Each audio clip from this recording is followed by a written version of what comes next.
Tani unë e kuptoj që ti ke vendosur të luash Big Brother në çdo moment. Mirë po, duke e luajtur kështu, nganjëherë e gjen veten duke luajtur Big Brother në vendin e gabuar dhe në momentin e gabuar. Shikojeni pak të video. E ti thu shekli më falë gjithë ditën, se është dita gruas. Këtë do bësh soti. Këtë do të bësh edhe të flasësh fare. Shko me i cep dhe kërkoj falje Eklit, aty shko veç. Kaq.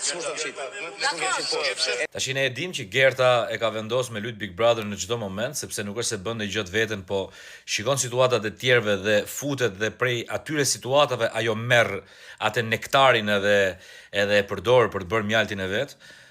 Kjo nuk është fair, por nuk është fair as të luash Big Brother në këto momente. Tani sot është dita e gruas, është një ditë proteste, është një ditë që protestohet në mbar botën. Ajo gjen momentin për të bërë Big Brother këtu me gjestin.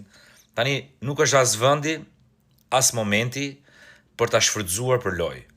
Sepse vllai i madh i ka dhënë një detyrë atje, një detyrë që ka të bëjë me një performancë sensibilizimi për gratë në gjithë botën, për gratë shqiptare në veçanti e kështu me radhë.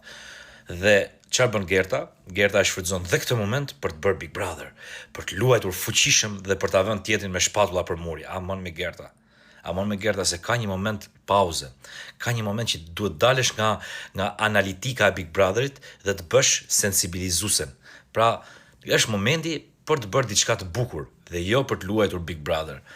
Këtë gjë mund t'ja thoje në një moment krejt tjetër, ndoshta mas një 2-3 orësh, ose në prime, ose diku, por jo në këtë moment kur të gjithë ata janë të përqendruar për të bërë diçka të bukur. Kështu që nuk mund të luash Big Brother pa fund, në çdo moment.